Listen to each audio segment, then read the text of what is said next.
We are back. Hello, everyone. We got another episode of Post Game. It's been a long time coming.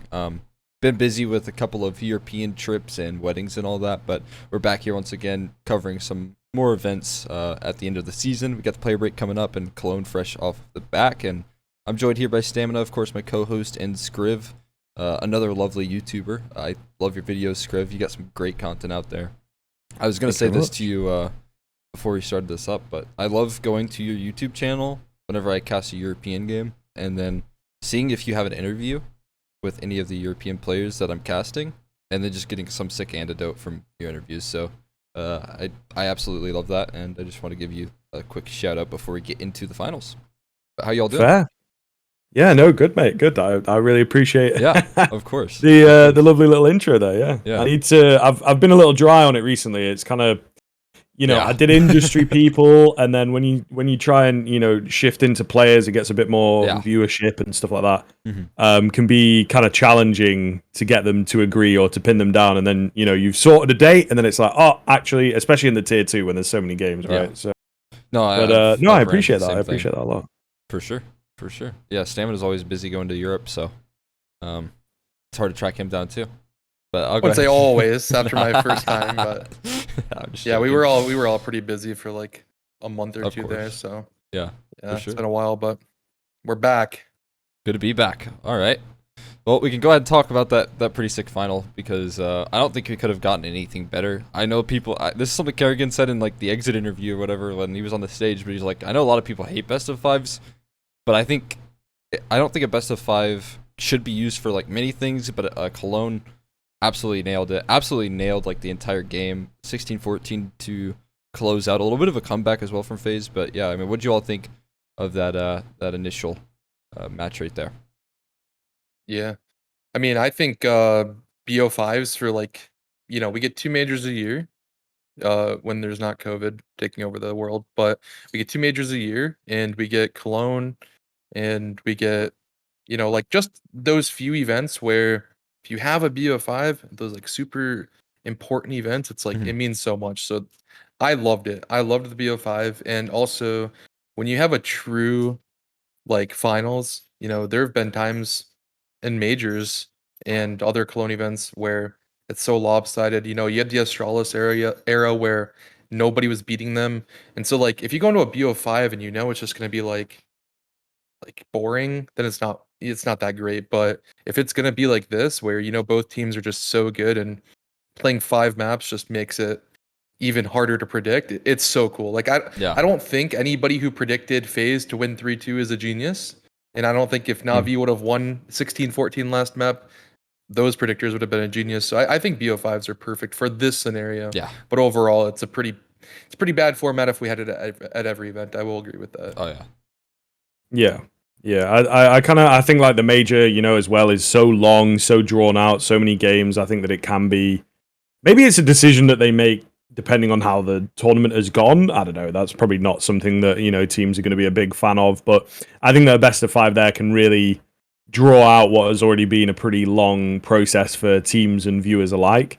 And also, from a scheduling standpoint as well, it's going to be a lot tougher in events like that. I think it's really, really nice the way that this Cologne is the perfect, and this is like, the example that you would use to say, best of 5s are good. We've had some interesting quarterfinals come about. Semifinals are a little bit of a blowout, but we've also got, our 2 best teams of the season. We want to see them battle it out, right? It's also, I think, the best of 5 argument is getting better, just because the way that the nature of the game is at the moment, teams need to be comfortable on way more maps than in the past. I think that's also something that we've had, maybe 2 or 3 years ago or whatever, where you could get away with like 3 decent, 2 iffy, and then a couple that you don't, 1 you permaban and 1 that you don't really like playing at all, yeah? Whereas now it's like you need 6 that you're kind of pretty solid on. Let's say like 4. The numbers have moved up by 1, basically. And I feel like because of that, you get better quality CS across the maps. We've had some best of 5s in the past where it'll be like, right, we got a 16-5, and then we've got a 20-minute break, and then we've got another 16-5, and then a 20-minute break. Then we have a slightly competitive map, and then we've got another. You're not getting as much good counters, but it felt like all these maps here, both teams probably could have won. Yeah, there's a good number of swing rounds, good number of clutches and things. So it's a lot of fun. And I think actually we also at Kato, which I guess was the other best of 5, big best of 5 of the year, that was also pretty good. Go all 5, but really, really close, really hard fought. So but that may also have been an argument where it's like, if that did go all 5, we want the close maps, but if you get in like your second map or whatever it was, being like triple overtime, then we wouldn't have been starting our post show for like another hour and a half, right? Yeah, so it would have been deep in the AMs for you. That could have been very, very long, the Kata one. But I want to talk because you mentioned something interesting, which was that any of these maps could have swung either way, and I definitely agree. Maybe Mirage a little bit less so, but again, like you said, swing rounds were there, and there was potentials for Na'Vi to kind of pull things back on that CT side. So overall, we started things off with String. Inferno looked good. Of course, again, we thought that we were going to see things kind of slip out of the way there for FaZe Clan, but they closed out. But Overpass and Ancient specifically are really interesting to me because it required, I believe, Perfecto to clutch up in Overpass, and then Bit had to clutch up to close out. So 2 of those maps could have been extended even longer. Ancient definitely I felt like was going to be FaZe Clan's after the 12-3 half that they pulled back. Of course, like being super CT sided, that give Na'Vi a little bit of a grace. But give me your thoughts on how close these maps could have been, and could it have been a very different final if we didn't have say Perfecto or Bit on these teams pulling through with big rounds. I think what's so interesting about this FaZe Clan team and Na'Vi being like the 2 best teams right now is how they play actually quite different styles, especially on their T sides. Kerrigan's still very much so traditional Danish, like super structured, a lot of strategies. You saw Twists on Nuke 2 rounds back to back. They called the exact same strat, and they just have these super detail oriented strats, and you can always get in on a T side, right? And so when you see a map like Ancient and they go down 12-3, you're like, they're done. There's no way they're coming back. But then you forget that they have like some of the most incredible CT side players like Rain, and Rops is a great CT side player, and Brokey's a defensive opper. So they just have this dynamic where you feel like they're in every single game, and like when I was watching them on Ancient, it was like I couldn't believe they were coming back. I was just like mind blown. If you look at the rest of the series, FaZe dominated T sides. Like 6 rounds on T side Overpass is like good. They just had a rough CT side. You argue that if they didn't have 7-round CT side, like Overpass is theirs. T side Inferno, not so much. That was a CT sided affair. But like for the rest of the series, it was like they had really good T sides, and I just think it just shows so much about Kerrigan's brilliance and like how great of an in-game leader he really is. Because you can also account that to strategies, but a lot of this is like we watch it from the outside and we're like, oh, they're running a strategy. They rehearsed this a million times. But like how much of it is like, did he actually just take a strat that they normally use and like edit it on the fly? Did they just like do something like that? And it's like when you watch Na'Vi, it's super loose and you have Simple, doing his thing, and you have Bit doing his thing, and Electronic, is demanding a lot of respect around the map and taking a lot of map control.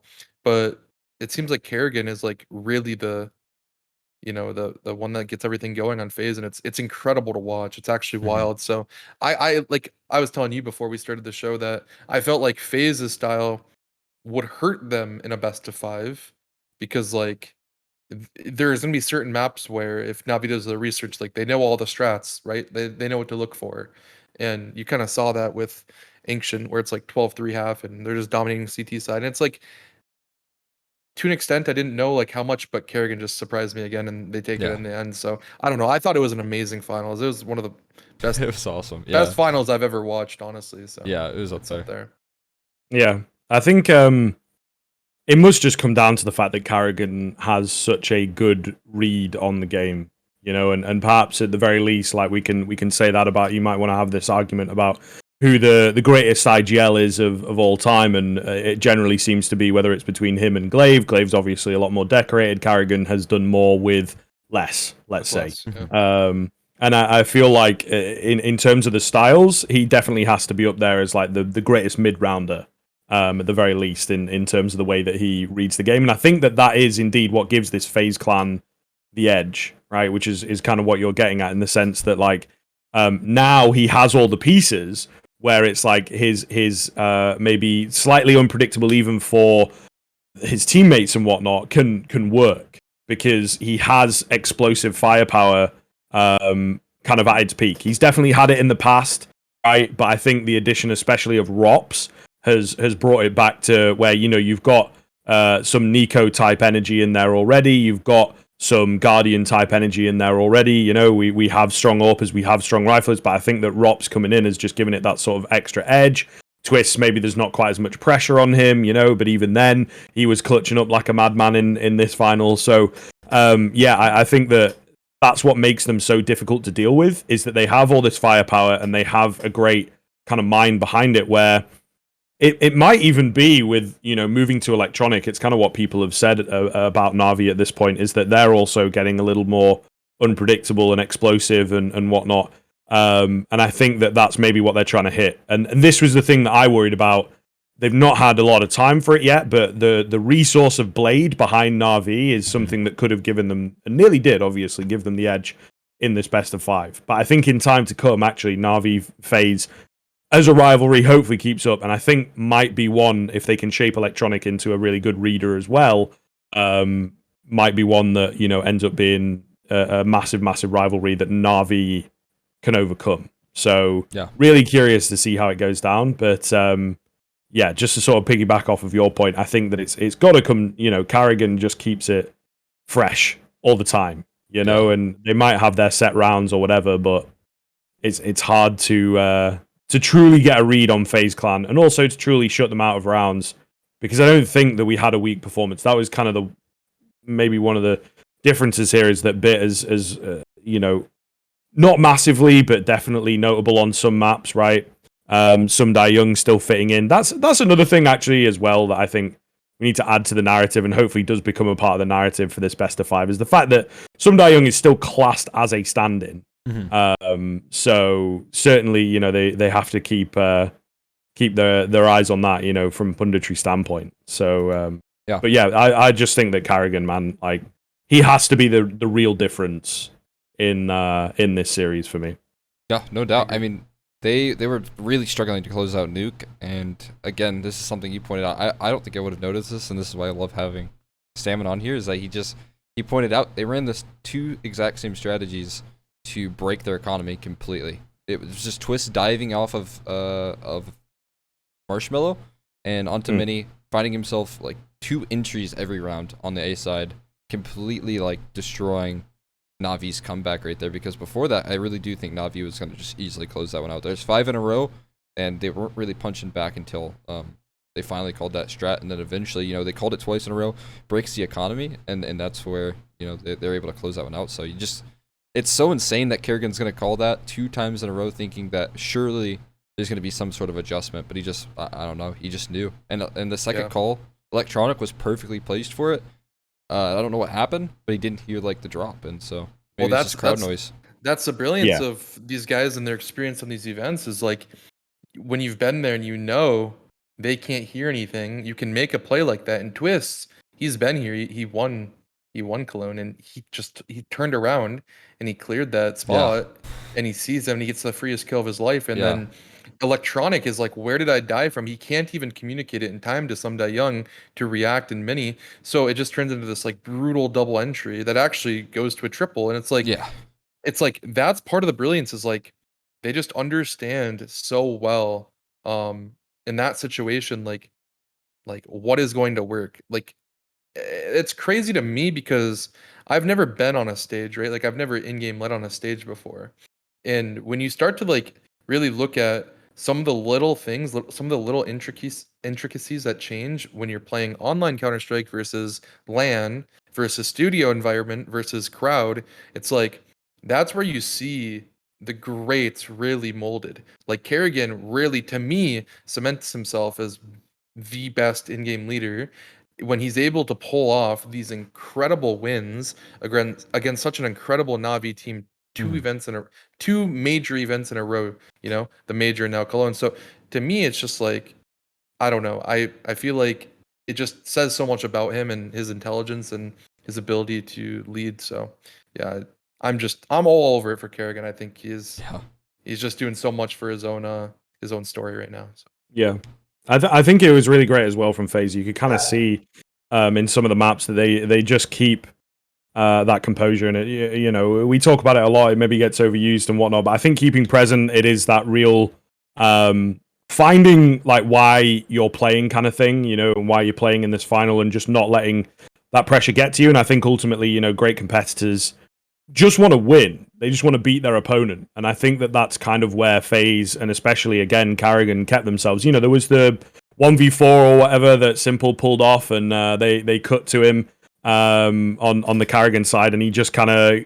There was that little face that he pulled where he was like, yeah, fair enough. It's like the Obama meme or whatever, where it's like, and he's not going to get annoyed. He's not going to get... It's like, sometimes there are things that you can't really do much about, and you've got to recognize who you're playing against, but still believe that at the end of the day you're kind of better, not let all that pressure. And I think we've seen some of the pressure get into Na'Vi where it's difficult, right? It's difficult because again, even just from a stat line point that we've sort of touched on here, despite some of the games being really, really close, everything looks right for FaZe. It seems like it's all fit in. It's like Brokey, then Twist, then Rain, then Rops, right? And then Carrigan is in the stats, as it were. That's what we expect. Rops is in a little bit later, maybe not having to do as much in rounds that they're winning, etc. Whereas for Na'Vi, you're missing Bit, you're missing even a fourth player where maybe some Die Young would like to step in, and you've got a lot of weight for Electronic and Simple to pull through. And again, it's massively commendable. There's the stand-in aspect. There's also the aspect that Electronic seems to be doing pretty well, and it's not hitting his stats too hard, actually, in terms of the in-game lead-in. So, really cool stuff. But I just think that FaZe have, just kept themselves on the level, the mindset that they need to be in, and it's a bit more of a winner's mindset. I always love those intangibles, and I think you can just kind of see it when they're playing that. And I think that's what comes into what you're talking about, right? With this call where Twist, he has a little bit of the knowledge of how it works in Stadium, but he's also able to not let the thoughts come into his head where it's like, oh, maybe I can't fly in and get this extra kill because we're IEM Cologne final map for the game essentially. Like some players are gonna stop themselves and not overstretch, but he just plays it like any other scenario, right. Maybe slightly different because of Stadium, like we're saying, but it feels like something that he would also do online in the group stage of Rubet, for example, like if the opportunity arose. And I think that's kind of the big thing that really makes this FaZe team look scary, is that they're finding mechanically, finding strategically, and then also starting to this is history, right? You know what I mean? Like we're really, really getting to Astralis territory. They might be able, if they can just get a bit more consistent. It is really hard in today's game, and I don't know that we'll ever actually get it from them because Astralis were just so ahead of the curve with what they changed. But the Kato, the Major, Cologne, if they get the next Major of the year, then I think that we have to start really looking at this team as also breaking into that top end of the Hall of Fame, Oh yeah, no doubt. I mean, one thing that Kerrigan said is that he's going on a little vacation after this, and that's something that as soon as he said that, my ears perked up, because of course you are going on a vacation after this, right? It's a player break, you deserve some time off, 100%. But if there's a team, and right now I think almost every single team that got knocked out of Cologne early, Vitality, G2, obviously shaking up the rosters a little bit. They got to be using this player break as a chance to almost catch up, because these two teams are ahead of the pack by a mile. Like people were coming into this event saying, this is something I'll talk about a little bit later, but coming into this event saying that this was anyone's event, but I mean it was anyone's event in FaZe and Na'Vi, I feel like, and that was what playoffs kind of showed us. So I guess we could kind of move on from that. You guys feel like you'll cover that one pretty well. We could talk about highs and lows. Skriv, I'll let you actually take this one first. Give me some of your high points here in the event. Well, to be honest, as a very quick follow-on segue, I am a fan of the FaZe team, so the fact that they win is a bit of a high for me. For sure. I think one of the big ones that stood out though was definitely Movistar Riders. Right, I recently worked Valencia. They Oh yeah. kind of annihilated the competition at that event. Certainly not on the level of Cologne, of course. The big teams there were Furia and Outsiders. Furia, don't know what happened, a bit of a non-starter, and I don't think they even played them. Outsiders, close final. So it was really cool, though, to see Movistar Riders. They win out Valencia, and they keep it rolling. They keep the upsets coming. I think people thought that they would stop with Liquid. A lot more experience there, and, the whole, even talking about twists in the same way that you can apply to some of those players. Plus, they've got Yakindar. Surely we get a semi out of them now that they've made it to the quarters, and Movistar Riders denied that chance. And I'm a big fan. They're very passionate. They look great. They play a very fun brand of Counter-Strike. And also, I guess to add to the high, they didn't then completely upset the apple cart and beat FaZe and kind of deny us this great final, as it were. Yeah. So yeah, I think for me that would be one of my bigger highs of the tournament. Because I like the team. I cast them a lot. I see them a lot, and they're just a lot of fun to witness, right? And like I say, the sort of home crowd advantage that they had in Valencia, it was great to see them all getting into it and keeping that same energy, that same passion, and all the things that were fun and attractive about them at Valencia into Cologne. So it's not necessarily an environment, and they set us up. We end the season, we go into the player break. They set us up in a really good spot to be like, maybe they can keep this up. It wasn't just, a flash in the pan event that they had in their home country that looked really good. It's actually the team itself maybe turning things around in the past 2 or 3 months. Did you want me to go into lows as well? Yeah, perfect. At the same time? I want to mention like a quick point, and you brought it up Sure. as a talent member of that Challenger event, but I think they really rode the wave of that momentum of Challenger event and brought and very much so some similar energy and play styles. They were a little bit gimmicky, I will say, like just almost constantly assembling boosts like out of nowhere. They were always doing something kind of special on the CT side just to find very good consistency. But I will say overall, like that's just a testament to how hard they've been working. And I think that now that they were able to close this one out, they're going to be one of those teams heading into the player break, probably put more work in than ever to make sure that isn't like a one-off event, that isn't a fluke, and try and build up something better. I'm in the same boat. I want to see them do good after this event. And it should be something of note too. Maybe you guys see it, maybe you don't. But for me, as somebody who's been watching for so long, when I watch this Movistar Riders, I think it's ironic that they beat Outsiders in the finals of Valencia, because Outsiders and Movistar Riders, if you really think about it, in the way that these teams kind of play the game, they're so different from everybody. Like Outsiders, when they were first coming up, they played such a different style. They had this op in Jame who is incredible.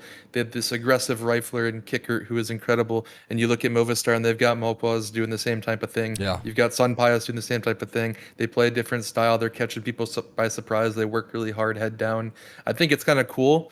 It's a little writing on the wall there, but I just thought it was kind of cool to think about, because I kind of look at those two teams and like the trajectory of how they went from being tier 2, tier 3 teams in Europe to kind of grabbing their spot in the upper echelon of play is like, it's pretty cool. So yeah, I'm a big fan of Movistar Riders as well. It's just kind of that question whether it keeps up, you know what I mean? Because they do fall into this category, and I'm sure we'll touch on this a little bit later, where things have been a bit weird at this tournament. Some of those top teams not making it as deep and actually getting beat out by teams like Movistar Riders. So there's perhaps some of the teams that maybe I don't know, don't expect them to be much of a challenge. Not really prepped for them, kind of thing, at least in a direct sense. You set yourself up a little bit that's like, all right, we know how they play, we know who their stronger players are, where they play and things like that, but you're not going super zoomed in. You want to get your nips down, you want to get your Cloud9s, your G2s, you want to make sure that you're really, really ready to play those, and maybe Movistar have slipped through the cracks in a sense because of that. So it is now, it's like, right, what do they do with the off-season? Does it continue? And they've always, weirdly, been a team that actually play pretty well on LAN, not so great online. So could really, going back to an online sort of setting, take wind out of their sails. But do they now enter into this realm where it's like they don't really have to go through the pinnacles and the whatever the CCT as it now is, because they're placing well at these bigger events. So we'll see.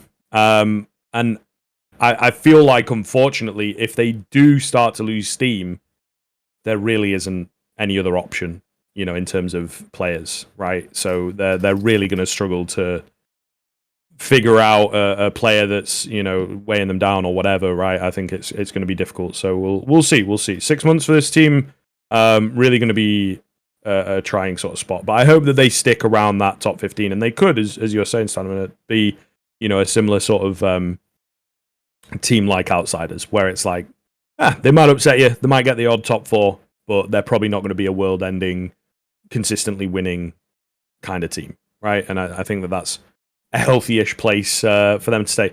In terms of lows, I mean, there's quite a few to get through, to be fair, if we really wanted to break them all down. If I had to pick a big one as sort of in terms of being a fan and wanting to see a team succeed kind of thing, it'd probably have to be NIP. They've had some hardships. It has been a bit weird. Getting Esatag onto the AWP, certainly strange, but I like this team. I like some of their pieces. And it's one of those where, again, casted Hampus when he was Gamer Legion and all that kind of stuff, casted Plopsky a little bit. And, one of the first players that I met was Hampus, blah, blah, blah. So I have a little bit of bias and that kind of thing into it, but I guess that's what this sort of segment's for. Yeah. So yeah, I did want to see them perform better. And every time, obviously, I think it was Maui that got like a little bit baited in. Every time that people are like, this team's gonna start to do something now, guys. This is the one. They're gonna, don't worry about it. They'll make it through. They're gonna start to challenge. Might see them make a semi-final, and then they get knocked out by Mouse. It's a bit like they always disappoint in a sense, right? We had the Stockholm major, disappointed there. Felt like that was the best time for them to maybe nick away a major. So yeah, really, really sad to see again that there's a good chance. Couple other teams dropping out early. NIP's path to at least a top 4 finish is clear, and they fumble it. So it does disappoint me, that this team again has kind of dropped off. Yeah. I mean, I'm just always interested to see how NIP do, because I think that their rifler combo that they've got going on right now of Berlin and Rez is a ceiling that's really, really high. And again, you're missing an important piece, which is the op element. Right. But Esatag initially was doing pretty well with it. You put an op in someone's hands, ideally their stats should go up if they're willing to put in the work, learn some positions. But then of course there's that drop off. I think late last year, Glaive kind of experienced that when he picked up the secondary, if I'm remembering correctly. And, he had a really good event. Then he dropped off a cliff because everyone started figuring out where he was opping. There wasn't that element of surprise. But, yeah, I'm always kind of interested to see how NIP do. They were a little bit of a dark horse, not in terms of winning the event, but, with how competitive and only the fact that 6 teams make playoffs. I thought that for sure, they were going to make playoffs. But, of course, Mouse, knocking them out was really impressive, because the way that Mouse and the way that they were able to make it through this event overall is just incredible. Like, taking down Heroic again, that's a difficult task. Starting things out in the lower bracket, of course, is a difficult task, and then you got to take on Vitality there next. Of course, with Zaiwu playing very, very well still, and then NIP, you kind of feel like that might be the lesser of those two teams, and they were able to put them away too. So. They got a little bit unfortunate, but again, you would think with names like NIP has, you definitely see them be knocking out Mouse right now. But Mouse are just surprisingly good on LAN as well. Yeah, I think the tough thing for NIP is like, I don't know where you kind of like go to find the light at the end of the tunnel for them, because like Device. even if get Device, where's Device? But like realistically, let's just pretend Device is on Mars and there's no chance he's coming back. And you're looking at the trajectory of this team, and you already know a guy like Brolin left Fnatic because he wants an all Swedish team. Mhm. I'm sure Esatag doesn't like rub him the wrong way, and he's like, we need to get this guy out. But like, really, if you were to go the Swedish route, where do you go? If you're not to go the Swedish route and you just take anybody, man, but like, how does that work? You have 4 Swedes and see, at least like Esatag can understand Swedish. Like Danes and Swedes can kind of understand each other, Yeah. and like even then, he's probably started to learn it a bit, right? So there's some probably like overlap where it's not an international team, right? Like he kind of, he's within their core a bit. So like, where do you go? How do you go forward, right? Like to me, I don't think it's possible. So they're kind of in this spot where you have to just hope that Esatag develops more as an opper. You have to hope that guys like Rez can be more consistent because like when he's a dog, like they look unbeatable. And then when he's not performing so much, it's like, okay, where's their identity, So Yeah. to me, I feel like it's hard to find the light for them, and it kind of sucks because they're in a situation that they can't really control. Mhm.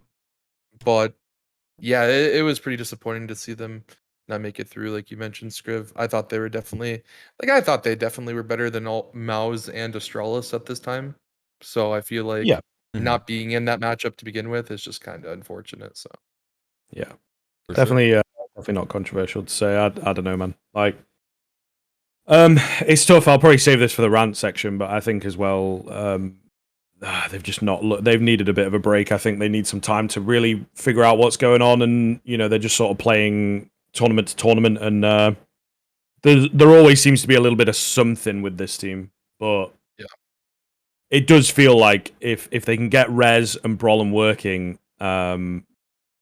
could be really really scary. The AWP issue is an issue for a lot of teams that we got here, and it's really something that does need sorting out. And I think another angle for FaZe, international lineup, as soon as maybe there is a problem that goes wrong, very easy for them to replace. Whereas, yeah, you've got a lack of Danish AWPers, a lack of Swedish AWPers. CIS has got them in spades, but obviously yeah, they're not going to speak the language that you want. So, yeah. yeah, I think that's one of the big things for NIP is, unfortunately, seemed like they had it sorted, but unfortunately, they now have an AWPing problem. Yeah, which is weird when you really look at like the history of Sweden and Denmark. We just had so many good teams for so many years. We were so spoiled, and now it's like both regions are struggling, Astralis and NIP alike. It's like what the heck? It's kind of weird, but Astralis is a story for another day. Yeah. Mm. But yeah, I mean, for me, if we were looking at transition to my highs and lows, I was thinking that my biggest low for this event is the easy one heroic going out last next to Ents, which it's kind of unfortunate that Ents went out last as well. But heroic going out last is pretty rough. But what I will say is like watching heroic play, they might play like outside of outsiders, maybe like one of, if not the most, like structured systems where like everything is kind of aligned for them. Um, they don't have this mean machine opper who's just gonna run at you and kill you. Like Cadian understands that. Like he understands he's not that guy. And he's also the in-game leader. And so he develops a system where everybody's put in place to do their job. And so when you bring in a new player like Yabi, like he's great. He's gonna be probably good for them long run. I think it's just a team like Heroic can't use a stand-in or a new player per se.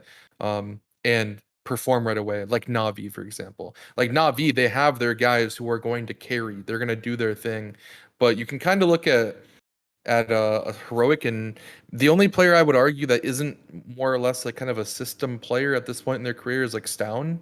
Besides that, the rest of them are kind of like system players. I don't think Tessus could just be slotted into OG and have a 1.3. You know what Yeah. I mean? That's their problem, right? And so I think long term they're okay, and it's not like anybody should freak out. But if they go a couple tournaments after the break and they're still not performing, I think it's fair to give them the vitality treatment because I think like a lot of people were like scratching their head on why they made the change. There was no drama. It wasn't like Refresh was a problem. He had highs, he had lows. He was a role player. His stats weren't beautiful. Mhm. They were placing top 4 at every event, and like you want more. You always strive for more, and like they were a team that stuck through for so long without making any changes. But I just feel like Refresh had a lot to offer to them, and that their team and their system was so good. So I just feel like if they're gonna make a change like that and it's not gonna work, they kind of deserve a level of scrutiny that like some of these other teams are getting. So we'll see. I hope that's not the case. I really like Heroic. I've studied them and watched them forever, and they're a great team. But it was pretty sad to see them go out last because I felt like looking at the teams who placed top four, even seeing Astralis and Movistar in the top four, you would argue that Heroic is like 3 months ago they were by far better than both those teams. There's no question. So it's pretty rough to see them go out last, but yeah, that's pretty much my low for the event. For Yeah. my high, on a good note, I mean, I really liked what we got to see out of Movistar, liked what we got to see out of Maus. But actually, I have to give it to Astralis. Like Astralis has been under a lot of scrutiny.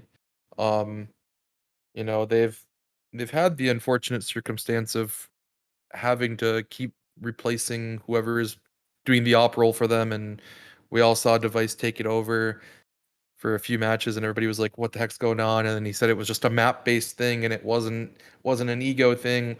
Whatever it was, they've got some problems there, right? And like everybody knows that. So to see them come in, and they have to play the play-in, and to see them, first of all, back it up step. Even Rubek Cup, okay, they looked very good versus FaZe. They could have actually beaten them maybe.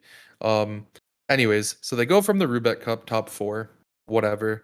Then they come into the play-in and they immediately get dominated by O Nation. And everybody's like, "Oh my god, it's happening." Like it's the end, Yeah. right? And then they 2-0 Complexity, who cares? And then they play Big Clan and they 2-1 them. And that was a pretty respectable win, albeit they had a stand-in as well. And then they make it through the play-in. And then you go in and you 2-0 Furia, and people are like, "Okay, that's pretty good." Like Furia's they're a tough team. Okay, then Mm. you go and you 2-0 Cloud9, and we're like, "Okay, now we're talking. This is cool." And then they lose to FaZe, and then they play Maus, which Maus is, they were on a little bit of a miracle run. But I think regardless, like I think Astralis can kind of have their head held high after just such a terrible start to the year, being able to come out top four. It does suck to see like the performance against Maus that like Blame had and Farley had, and then to see the performance that both of those two had against Navi. Mhm. Like Blame F, like don't get me wrong, he still got his. He had like a decent stat line, but to see him just go absolutely bonkers versus everybody, and then when he plays FaZe or Navi, he can't do that. It just like sucks because I feel like that's the only in for Australis. Config had a decent event as well, but I don't know. I just feel like Australis didn't look like bums when they were playing Navi. They could have won Mirage. They should have won Mirage, albeit. So I don't know. They were kind of a high for me. I kind of like what they were able to do. I mean, obviously, you already touched on Movistar. There's some other good teams, but I don't know. I like the end of the going into the player break for Astralis. I feel like there's Mhm. at least something to build from, and I don't know if they're going to be able to replace Farley even if they want to, because Nikoto's just got signed to Fnatic and Device is on Mars. So it's like they pretty much stuck with this roster anyway. So I think it's a good end of the year. I think they have some Yeah. time to just sit back, reflect, come back after the player break refreshed. Maybe they're not going to have to get harassed on Twitter for like a month. They just get to go on vacation. So Yeah. That's very nice. I yeah. think Farley, like individually right now, has at least from like the group stage, not in the group stage, the play-ins started off very very poor, right? Like just played absolutely abysmal. Even in that first map versus Mouse, I think he was just like doing horrible. And then to pull back from like that horrible group play-in stage, a pretty rough group stage, nothing like incredible, but they were still getting their wins, so like I can't really fault him too much. And then to just instantly like to get into that top four placement, really pull things together, and then on that map that you were talking about, Mirage, to really do a great job and like keep your head in the game there. I gotta give him a lot of props because that's not easy to do, especially when you're on the big stage and you have a really rough game. I think like obviously everyone on Astralis was doing pretty poorly in that first map, but on that second map to just be able to keep your head in it. You got to give credit to Farley as kind of that newer player on Astralis. I thought he played really, really well in the playoff stages, which, once you get into the playoffs, matters then if you're going to play good or not. All that matters is that you take home the trophy. So, again, I have to agree. I was very surprised with their performance because I was expecting nothing of them. I was in the same camp. I was like, oh, they're not going to make it through the play-ins, but It was a great turnaround. Yeah, I thought after the OO Nation game, they legitimately weren't going to make it through. Mhm. Like, I didn't Yeah. think they were going to make it through at all. So, I mean, that's why I put them up there. But like I said, I think like at the end of the day, they're not reaching the level that they should be. Yeah, You know, given the resources, given the personnel that they have, the like team change is as well. definitely on the horizon. Maybe, but yeah, I think like it was nice to at least see something of them. Like I was entertained Yeah. watching them versus Navi. If they would have taken Mirage, like I would have been on the edge of my seat. What That's was the pretty cool. decider So, there as well? I didn't catch that. Was it Nuke as a decider?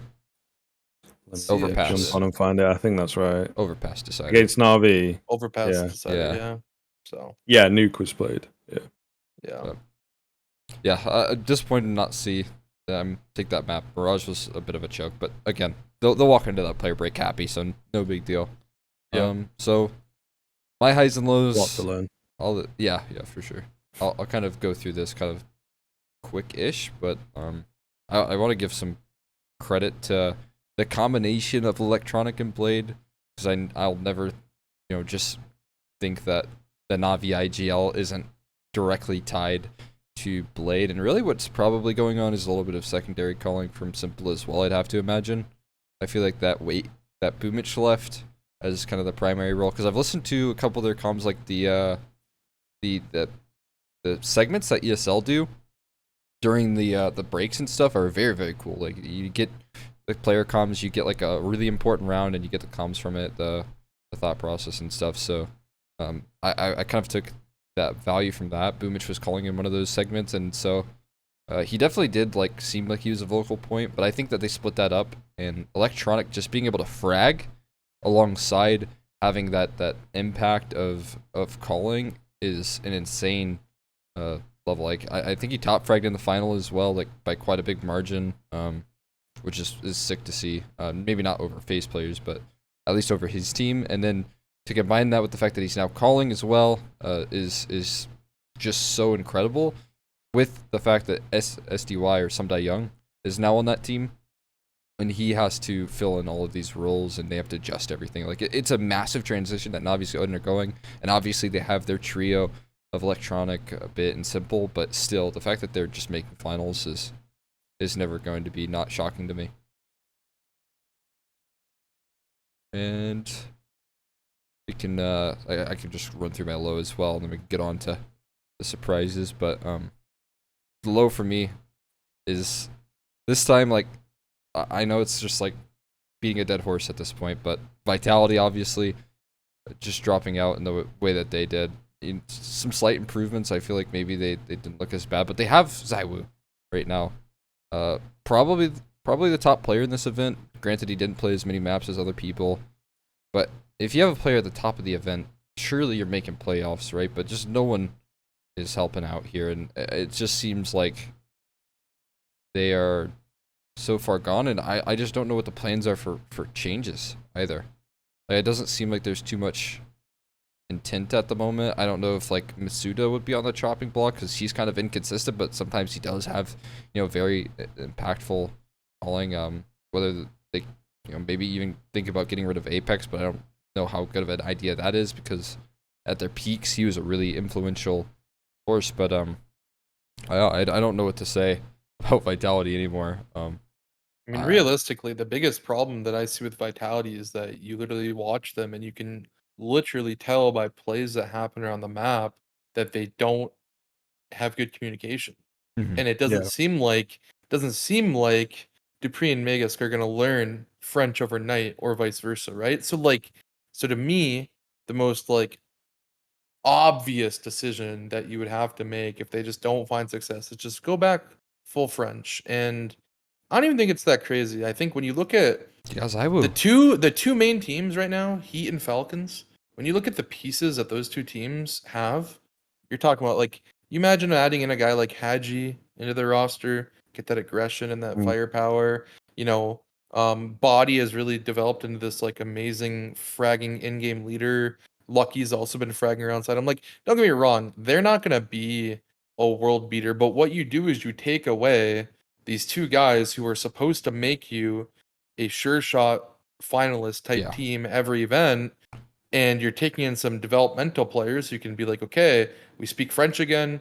We're gonna develop these guys. They have a lot of potential, and like at least like the grass looks a little greener. Because for me, I just don't see how like it makes sense. And also, if you think about it from like Magis and Dupree's POV, you think one of those guys probably wants to go back to Astralis? Like I would.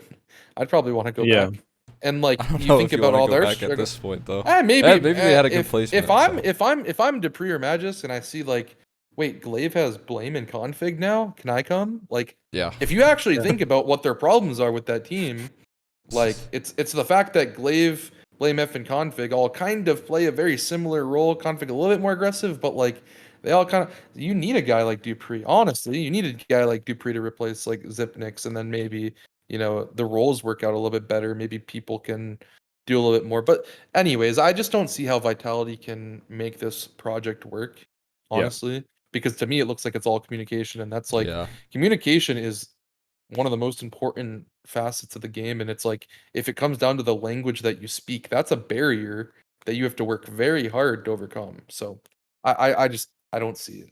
I don't see it Yeah, happening. I was never really a fan of this team, like when it came together, even. And I'm not just kind of saying that because now they're failing. I feel like Yeah. it just really didn't um, seem like a great idea. I mean, language is one thing, and then you just have like massive kind of cultural differences maybe as well in terms of Yeah. like a communication sense, and then also the cultures of the teams where I don't know if you can take, because Zonic is another piece that comes into this, right? Where it's like you can take that Astralis, the other side of the core, you know what I mean? Like if that makes sense in a way, like, but you can't take these three pieces and just sort of jam them together. And it just really didn't seem like a well thought. You have like, oh well, you're a championship team, we're a championship team. Surely, if you've stopped winning championships so much, so have we. We just kind of put it together, and we get out the other end of COVID. Then we'll be cool, right? We've got Zaiwu who's crazy, got a little more firepower. Magis comes in. But even like I don't know, man. Dupree for me is also dropping off from an individual standpoint a little bit. Michu is the one that you maybe can easily point fingers at, as people always do. I do feel though, yeah, I think full French, and maybe even an argument to be made that Apex steps aside. I don't know if Body could fit in or whatever, and it's a huge ass jump, but maybe they do a little bit of a Zeus departure from Navi, where it's like it's coming. I'm about finished. This is going to be the last year that I'm going to play. Body comes in and they trade ideas and share and maybe call on different sides of the map or different maps or whatever, and then give it 8 to 12 months and Apex moves away, and then Body picks a piece that he wants to step in and replace that, right? Yeah. I don't know because you already got Zaiwu. Yeah, I think Ahaji, like you say, Maka, unfortunately, not really a chance while Zaiwu's in the picture. But Graham as well in his own right. It's like Right. I feel like the French scene has some talent actually. Yeah. They could swap Yeah. around. Like I'm not just saying this because I played against Heat and Falcons at conference, but like these guys can sling it. And watching Vitality and their struggles, like I actually genuinely feel like they went back French. They have to fill 2 slots. You got it's 10 not players crazy. to look at. I don't like know though. it's doable. You got You Zonic could as a arguably coach. keep Zonic as well. Yeah. You got Zonic as a To be coach, fair. and those came in as a trio, and I'm wondering how much autonomy that Zonic has over this team. Obviously, I would think Vitality would want to keep their French core. That would make the most sense. Just with Zaiwu being a player that you cannot afford to leave at the table, but is Zonic keeping this project because he really believes that this team can do something at this point? Does he have any control over it? Because I would like to see them keep Zonic and go all French. You have Zaiwu, you got so many pieces that you can build with, and you got Zonic kind of building it, but the question is that going to be a trio that's just never going to leave each other and they're going to stick together? I don't know. The other route to me is more wild, but what if you just pushed it more international? Yeah. Like I think a trio of Dupree, Magisk, and Zaiwu. First of all, Dupree and Magisk, they speak English fine. Like they're not like a language barrier. The barrier is the fact that I literally think the 3 Frenchmen are speaking French, and the two Danes are speaking Danish. I Yeah, literally think that's happening. It looks like Yeah, that. you could Yeah. you could call me a dumbass, but that's what it looks like to me, right? But Yeah. like, I literally think if you went the other route and you push it more like international, and you brought in some international in-game leader who, I don't know, everybody has that problem, and then maybe you brought in like another international rifler in place of like Masuda, like maybe that could work. Like maybe, I don't know. But like I said, I just don't see the light at the end of the tunnel, and so for me, I just feel like they go full French or they just wrap it up. Yeah. But yeah. I don't know. I'm thinking it's sort of like, you know, we talked a bit about Astralis. It's sort of like this team is pretty shafted, you know, pretty screwed on the vitality level, and they shouldn't really be that way. I don't think that was the idea. You know what I mean? They put this team together, meant to be winning, meant to be up there by the end of this year, you know, with the top 5, and I don't think that they're going to be getting that at all. Astralis on the other side, it's sort of like, you know, you can comparatively look towards them, but at the very least, they sort of know what they're getting in for a bit. Zip's sort of the outlier. Astralis have their own issues, you know, and whatnot, but you know, you have an AWPer that's kind of inexperienced, and you know that things have been a bit difficult for you. And Zip, it's a really weird kind of I think like COVID really screwed him, and then they gave him like the legacy contract, and it's a bit like he doesn't have much incentive to try and return to his previous form, you know. Maybe this playoffs will help him out too, right? He gets that crowd. Yeah, that's true. That's true.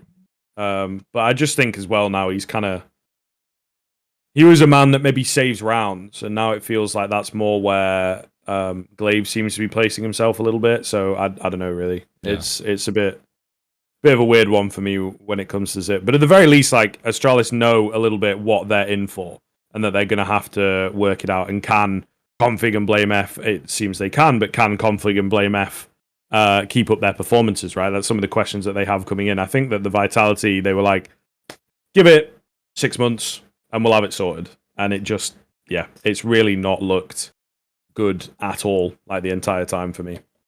Yeah. All right. We can go ahead and move on to some of the surprises, and I'll actually let you start this one off, Stamina, because you got Skriv last time.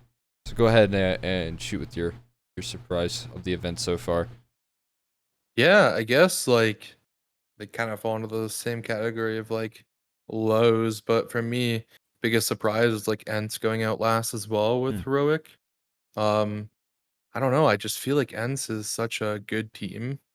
And when we're talking about like the trajectory of like teams and stuff, it's like Ents' loss came to one of their losses came to Vitality, and it's like, dang, that sucks, because like that's a team we're talking about. It's like basically wrapping it up, and then they also lost to G2, which is like two teams that are literally in the same spot. Like G2 and Vitality are in the same spot where it's like, you know what's going on. So it really sucks to see from Ents, and also like, you know, there was all the memes on Twitter. Hades was joking about like Dexter's coming to replace him and whatever the case might be. And it's like, when I look at this Ents roster, I see a team that's ranked 3rd in the world. They can actually take 3rd in every tournament they play in, but this can happen. They can take 16th as well. And I don't know what creates the level of consistency. And in my opinion, they're one of those teams. They're in this very weird situation where if you're Vitality, you have to perform because you are this huge name. You have Zywoo, right? If you're FaZe Clan, you have to perform. If you're Navi, etc. Straw, same situation. But Ents has Snappy, who's a super experienced in-game leader, albeit not experienced at like Cologne or the major. He's played for a long time. Yeah. You have Madden, Dia, Hades, and Spinks, who are all basically like first or second year pros. Yeah. Like COVID pros literally for some of them. Like COVID pros. Yeah. Yeah. So we're talking about a team that like they don't have to make a change. But because they got so good so quick, they're dealing with this issue where it's like fans and the organization and expectations are going to probably push them towards this thought process of like, oh, well, what if we maybe replaced X player? You know? And I feel like I was looking through the like 2 losses, right? Yeah. And this is exactly what like should happen in a world where, you know, Ents had never been on a run, right? They play up against Vitality. Zywoo has a 1.35 rating against them. It's a 3-map series. He just like kind of owned. Magix was playing really well too there. And then Yeah. you get the next match versus G2, right? These are two like world beater teams that, in Yeah. theory. And Nico has a 1.5 rating. Hunter's right behind him with a 1.2 rating, right? And Monacy Arms too. Yeah, exactly. That should happen every single event, but that hasn't been happening for like the last couple events. And so Ints coming out in this fashion is a shocker, but they're playing against Zywoo and Nico. So, yeah, no, like that's the crazy part is when you look at it on paper, you lost to Nico, who performed out of his mind, and Zywoo performed out of his mind, and you're like, oh, that's not so bad. yeah. But then you realize that you also lost to teams that came 9th through 12th. So it's like, Yeah. what the heck? Right. This is where Counter-Strike is at this point. And this is what I was talking about with some friends. It's This so is what I was hard. talking about with some friends. Is actually the game has developed so much to the point where there are so many resources for young players to improve, and you are seeing people skyrocket up. But when they get to a big event, they start shaking like a madman because they've never been here. So that's why I say like ENCE is in a situation where I don't think they should make a change. I actually don't.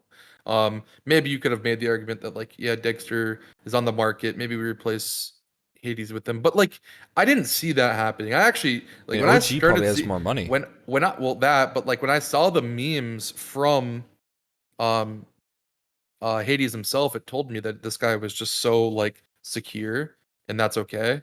It's okay to be secure because your team talks about things and like you're not dealing behind each other's back. They clearly Yeah. have a great chemistry. So it is sad to see them go out. It was a huge surprise to me, but they're one of those teams where I just feel like you got Spinks who could be a top 5 player in the world, but like he's got to develop more. You've got Diaz, same situation. It's like I think they're a project team. We probably give them another 6 months, and if in 6 months they're still going out like this every other event, then maybe you need to make a change. But for now, I kind of like their trajectory, even though they ended the year kind of rough. They had a great start to the year, though. So yeah, they could now is the turning point, isn't it? Where it's like you either show that they're like the flash in the pan team of the year, or they can, we just got a taste of what they're capable of, kind of thing, right? Right. So yeah, we'll really see here. But I think it is definitely a key thing to remember, like you're saying, that there's an awful lot of like the difference between Pro League, where you can come in and you're really used to that system. I think some of the top teams are not used to how grueling a format can be like that. But you've just been playing all your online cups and dominating those and whatnot. And Pro League, as well, is like one of those soft lands that we're still getting at the moment, where there's not really a crowd or a stadium or an arena. Hopefully we get back to that, but at the moment, not the case. And then you step into world-ending players, maybe not teams at the moment, but I think you have to consider as well that the Nikos, the Zywus, can just take over a game. I mean, I think that's why even with their teams in turmoil, no one's really looking towards them. No one's blaming them, and they still look relatively decent, even when they're on like their D tier game. It's still a pretty positive performance, right? So yeah. Actually, you brought up something that I wanted to touch on real quick. Sorry for cutting you off. Yeah, do you follow like the NBA at all, Skriv? Tiny bit. So Tiny like bit. something that happens in both the NBA and the NFL that I think is very interesting to contrast to esports is like in these leagues, sometimes you have a team where you've had a superstar and they've been so good for so many years, but towards the tail end of their career, or not even the tail end of their career, but you get to a point where contracts add up and you can't keep all your pieces, and like then you're not so good, but you have this superstar. And some teams look and they're like, okay, let's just keep going balls to the walls, try to build around this player, and you try and you try and try, but you can never really get that championship level again. And then there's some teams who are like, look, we got what we wanted out of this guy for 5-6 years. It's great. It's time to now get rid of this guy and build for the future. I don't think we've ever truly seen that in esports yet, but that's kind of what I see out of this Vitality roster, where like it almost might make sense to cut your losses on Zywoo, because how can you build a team around him that can ever be good enough for him? He's gonna want more. In a year from now, like what if you saw like Zywoo on FaZe Clan? Or if you saw Zywoo team up with Nico. It sounds far-fetched, but like I feel like this is how the game is going, right? And I so don't when know you're if that's Vitality, Zywoo's personality though. it might not be his personality, right? It might not be. But my point is like you have these teams who are in this situation where like you've been trying to build around X player or two for so long, and sometimes it's like if we cut our losses and just develop like a lesser skilled squad and we give them those resources, like Is that better for our future? I You mean, that know? was the Copenhagen Flames kind of model, but it Exactly. was the Yeah. whole team instead of Yeah. the Yeah. individuals. But yeah, like imagine I could see like a world where Spinks is that player, right? Or even Right. Yakindar. Obviously, Yeah. like the excluding circumstances there, but Yakindar was also that player as well. But I mean, those two players, I think Spinks almost certainly could be that, because obviously, if Inns have this steep drop off, every international team that's performing poorly, like a G2, in theory of Vitality, if that's the route that they want to go to, would be Yeah. going after him with all of their Yeah. money, and that's definitely the option, the best option that they have. But right now, I do think that Ints are in a good boat. They just have Yeah. to figure out. I don't know what exactly is. Again, I think that they not got life gamed, because Zaiwu and Nico should be doing that all the time, but Yeah. they just got a good day for No, Zaiwu and a I good thought day it was for like an Nico. interesting angle to look at, just because like feel like you Oh see yeah, this all the for time sure. in traditional sports, and like in Yeah. esports, Counter-Strike's like an old game, but it's not that old. Like, Mhm. and the NBA players will play 15 years with the same, organization. So a little Yeah. bit different. But point it's there that like maybe an organization like Vitality or like Astralis, they wrap it up. Like, to me, I actually thought when you saw a guy like Blame F performing the way he was as an in-game leader, it could have been time for Astralis to say, out with the old, in with the new. Blame's our in-game leader. Goodbye, Glaive. Goodbye, Zip. Go to Copenhagen And Flames. like, who knows? Like, who knows what these teams could have done? Like, if you had a team and you had Blame F and Config that you built around, and then you bring in a guy like Farley or Lucky, but they don't have the pressure of playing with Glaive and Zipnix, and they don't have the pressure of having to win now. Like, how would they have maybe developed? You know what I mean? Like, if I'm like Monacy and I get to come into a team that already has Nico and Hunter, I'm a lot less nervous than going into a team where I'm replacing Device. Yeah. You see what I'm saying? Mhm. Like, Device You was placed the at Amanek at the superstar in time. Australia. You know what I'm Yeah. saying? Exactly. So it's just it's interesting to think about. So, anyways, that was a little bit off topic, but I Yeah. just thought it's interesting to think about.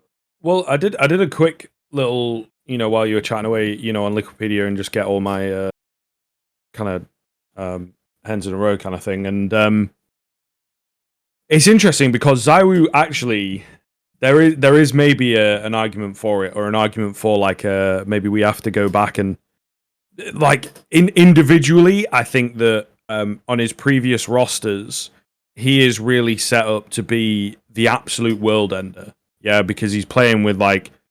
So what we had, I'll not include originally because very quickly they got rid of Happy, but they had MBK, Apex, RPK, Alex, and Zaiwu, right? And I don't think that necessarily Apex is still playing pretty well individually for at that point for me, like as an entry. Mhm. I don't think that there's really anyone else on that team at that time that is like a world-ending player. Yeah. And that kind of continues through. You get shocks. He's not hitting the same sort of individual level, and then you have this weird spatting of like Nivera, Kyojin, Masuta, and we've sort of seen Nivera maybe had potential, right? It's a bit of a shame, but like, he's not really had much competition on that team or much space needed for other players. And I think that that is maybe something actually that's a really interesting point that we could look into. That it's now adding Magisk and Dupree, and especially Magisk. I think that there now has to be that space, right? Because Magisk is, as we've seen from comms and things like that, a little bit more of a forceful player, a little bit more of a vocal player, and probably wants more to do within the game. Whereas in the past they've maybe, I guess my limited NBA knowledge, in a sense, it's like when they were building the Bulls around Michael Jordan, and then eventually switched it up a little bit and recognized what they had, but also started to work with, other members, with Scotty and like Dennis Rodman and stuff like that, right? Right. And I feel like the early Vitality is all about Zaiwu. This Vitality is maybe less so, still massively, but not quite as much. And maybe it's weird that they just haven't found a way to work that. So maybe indeed it's like, all right, well, I guess the main issue is that we're within two minds. We've got half the team, Zaiwu is God, and half the team, let's make a unit, and it's just not really working. So maybe you do indeed have to, cut the Zaiwu loose, as it were. Yeah. Yeah. I can see that. Yeah. I do think that Zaiwu could go to like other teams that obviously fill in the same roles. It just like to me, I feel like he's just the type of guy, and this is what he's been described as, is like the guy who goes and gets his eggs in the morning out in the yard and plays Counter-Strike and not very much the diva. And I can see that with Simple, right? If Na'Vi was a team that never got bit, always had Flamey, and they just kept on pulling through with the same results as Vitality, I think Simple would be long gone, whether that be in Valorant or that's true, or whether that be another team. But I maybe just don't think it's the same way. Well, maybe the real damn issue is that Vitality needs to get an academy team in WePlay. Yeah, Start developing yeah, some of these for French sure. players, because the French scene is not what it once was, of course, but the French scene has some players, but like you don't have that ease of just like, hey, you're gonna come play with us. You're staying on your shitty salary, but you're gonna come play with us. Like every time you need to make a change, you have to dish out crazy money when you're Vitality, right? Yeah. But you see these teams like I mean, Cloud9 even started as a full academy team, right? So like you see these teams who like they don't have to make crazy investments to make it work. Well. They just give these guys crazy resources, and like, what's a 3K salary to a bum, right? Like, when you're looking at a guy like Dupree, he's like, okay, I want my X money, but what's 3K to like a young kid who just has never had resources, and then they work their ass off 2 times harder than they already were. So it's like, maybe that is the next round. Maybe Vitality really does need to get an academy roster, maybe bring in some more French players, try to just go that route. Who knows? But yeah, I don't know. It's tough. I don't know. Yeah. Kind of been on this tangent for a bit though. It's all good. No big deal. Maybe this should have been in the rain segment, but no. Yeah, well. Skriv, you can go ahead with your surprise. Sure, got to be Miles. To be honest, I think as soon as you sort of highlighted it, for me, I don't think anyone expected them to make it this far, right? Like you maybe have an argument to be made that you could see bits and pieces and the young players looking good and stuff like that, but like a top 6 finish, I don't think. I think a top 8 even would have been really surprising from them. And even that, the fact that they look relatively competitive in that final game and maybe have a little bit of finger pointing Bemis, who has had a stronger tournament, didn't look so great in that one. Seems like this might be, unfortunately for him, the exception that proves the rule. I think if I were them, I would move him in the player break, actually. But yeah, they definitely surprised me, and it is Torji, super young, super solid looking. JDC is, a really, really compelling, supportive element in the team. I'm a big fan. I'm a really, really big fan, and I'm glad that they did perform well. But yeah, definitely, just way more than I ever really expected from them, to be honest. And they take down a Nip, they take down a Vitality, they even took a map off Na'Vi.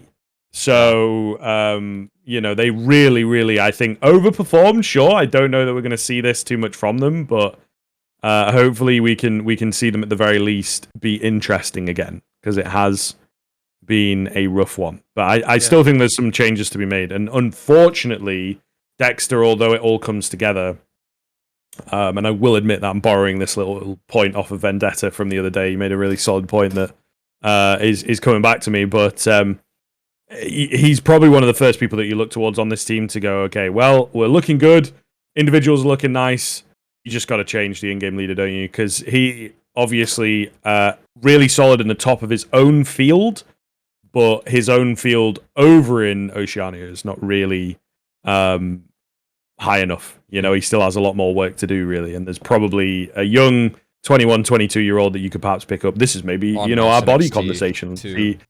Yeah, for sure, right? Yeah, 100%. They still seem to be looking pretty good. Maybe you give that a go. If it doesn't work out, you can then spend the money and get someone from a different organization. So there's definitely some parts that need moving, and they have massively overperformed. But I still think it's great to see. And I think that they have a lot of fun players. I think what's so interesting with this Mouse roster too, and you talk about pointing towards like Dexter for like a roster change, and it's true. He doesn't fit their trajectory, right? Like they're all young kids. And he's like, what? How old is Dexter? He's like 27. 27. Wow. He's quite old, so like he doesn't fit their trajectory, right? He has kids. He is rather good. I actually have to say, I wanted to go the opposite route and give him his flowers a little bit for this event and their performance. You watch Yeah, some for of the their event, maps sure. when they were winning maps on like Nuke and whatnot, and like some of these games that they were winning, you're like watching and like the structure is simple, but it's there and the kids get it and they're executing. Like you're watching them beat Vitality on Nuke and they're having a 10-round T side and Dexter's flanking heaven and getting 3Ks, and I'm Yeah. like, he looks so good. So I feel like for me, I had to give him his flowers a little bit for this event. But you're right, he doesn't fit their trajectory, and I don't think that's like a personal vendetta against him. I don't think that's bad to say. As a player, whenever I do these podcasts, I don't like to say too much about other players and their jobs and their livelihood, because I feel like even though it's like part of the topic that we speak on, I don't ever want to be that guy who's like, oh, I'm calling for this guy's job. But when I look at Dexter, I think he should get his respect. He is worth a lot. He could still be good on another team, but I think Maus is just in this direction where you have all young kids. Two of your four players outside of him are Academy League players. You've got a 21-year-old IGL and Sui who's been doing Yeah. really well within Mao's Academy. He's already got experience playing with JDC and Torji. JDC and Torji fit the experiment. They worked. And Dexter's not a world-class performer individually. So what are you going to lose if you try to add this like Sui kid into the mix? I don't think it's that crazy. And actually, I'd even go a step further and say that you're mentioning maybe Bemis off the board as well. I wouldn't even go that route. He's 18. The kid is actually still It's true. like he's still a talent. Like Yeah. it doesn't matter if you're young and you've been playing pro for 3 years and you haven't developed well. It's more about like, are you young and still developing? Like BMS, when he went into phase, he was an FPL player. They were hoping they were hitting the lottery. They didn't hit the lottery. But within this Mao's roster, I think he's developed quite well and he's had some good events. Yeah, he's inconsistent, but the guy that they should be focusing on making the star of that team is Frozen. Okay, first and foremost with Torji. Those two guys should be supported, and then BMS should get his spots, and JDC can kind of be that supportive element that's developing. I don't know. I think keeping BMS, but just adding in a young in-game leader who fits their mold is like that's a good route to go.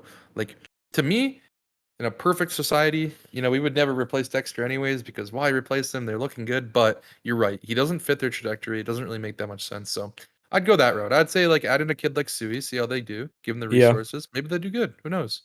Like They again can use like Mars NXT, right? Bemis Yeah. is still young enough to get entered in those without any weirdness, and They can Zertian move looks him pretty back good out, on the yeah. eye test.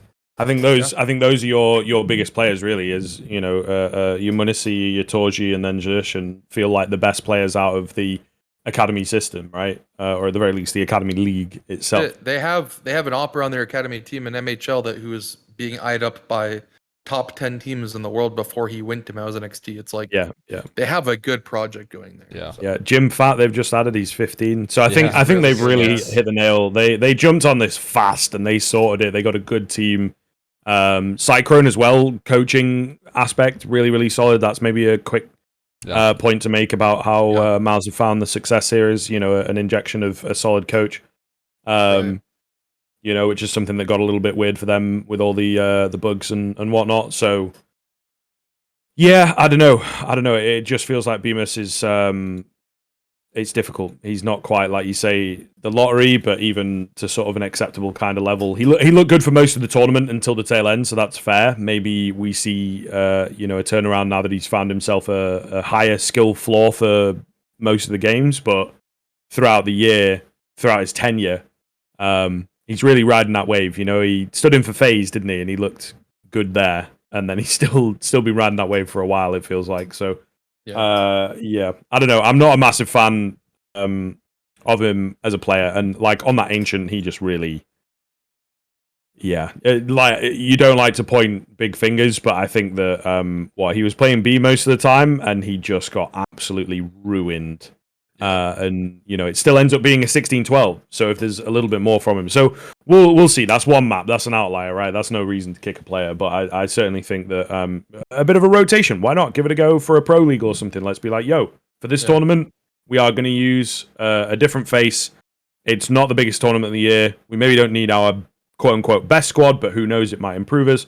Let's just give it a go. And I think that's a really fun experiment for Mouse. Yeah. Yeah, sweet.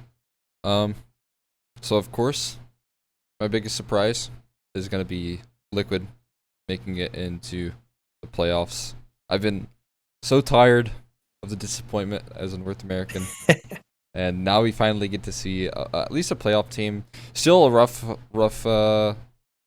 start to it in the quarterfinals. But I will say, like, again, this is constantly being pushed on the desk. Like, every little post game segment is talking about how old Liquid would have been out of this event so quickly. Like, not making it mentally throughout this event, not making it even through that best of 3 in the quarterfinals. So I think they pulled off a pretty impressive comeback versus Movie Star Riders on that second map there. It was 16-14 on Inferno. They were able to pull that one back pretty well. And of course, alongside that, Yakindar being a big influential factor, I hope that he's here to stay. I can only imagine that he's going to be sticking around with the success.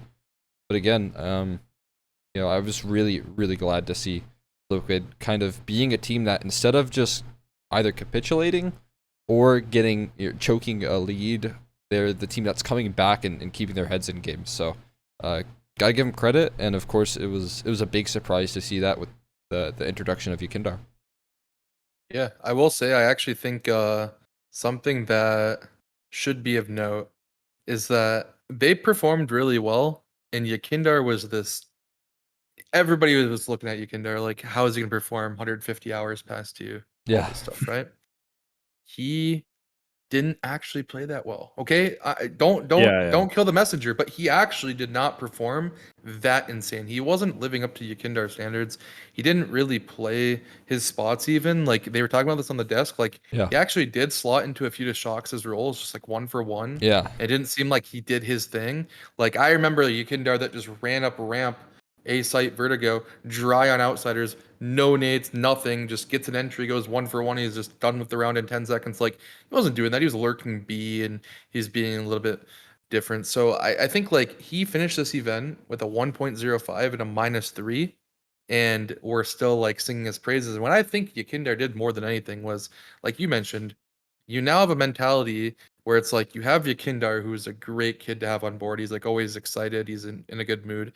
You have Nitro, who is Mr. Solid. He's never gonna get upset. He's also never gonna get. He's never gonna get hyped. But like he's not. He's just like He's not. he's so stoic. He's there. Yeah. And then you have OC, who has been praised so much since his time in Liquid about being like a secondary leader. Like he's calling mid rounds. He's a good voice. He hypes really people good up. in the clutch. He never tilts. He's really good in the clutch. And like what I thought was most impressive about this team was Elige had a tournament where he finally looked like a top 5 player in the world again. Mm-hmm. And we're like, thank God, because he has been for so long. But for the last like 6 to 9 months, he's not really been there. And then OC also had his tournament where I think, in my opinion, he kind of turned the leaf of like, okay, he was this extra salt opera. He was the next big thing in NA. He got his opportunity. He was a little bit nervous. Okay. He was still a little bit nervous next event. Still a little bit nervous next event. And here he is. Mm-hmm. Plus 52, 111. I mean, those are respectable numbers. He's not a detriment. He had some huge rounds, like some massive impact rounds. And I don't think it's just like NA copium. Like I actually genuinely think the trio of NAF, OC, and Elige played incredible this event. And if you do get Yakindar long term and he does actually get to his elite level, you're looking at a team that can make deep runs. Maybe championships. Maybe you're looking at championships. Who knows? But for sure deep runs, top 4s. So yeah, I really liked what I saw to Liquid. It just sucks that the situation around getting Yakindar isn't black and white. And that's not really a topic that I want to get into too deeply, but at the end of the day, yeah, if they can get him in a way that doesn't really give too much money to Russia, then that would be great. So yeah, hopefully. But I think you absolutely have to, though. Right, that's maybe some of the optics of them trying to figure it out. But I believe his contract's coming to a close, right? So they can maybe snipe him up, and I don't think that, obviously outsiders and the organization and everything that owns them is going to be able to hold him down. So it's kind of an interesting one because I think it looks like your G2 and your FaZe, who would maybe be the other teams open, maybe not making offers. G2 have, a core issue in-game leading wise, as we've seen with Alexi B recently, being allowed to explore options. Yeah. I reckon they might actually on that. I reckon they might bring Nexa back, to be honest, especially because Nico has autonomy or whatever, and we've seen in the past Nico's a bit simple with his decision making. We played better with Nexa, so let's get Nexa back. Is perhaps where his logic's at.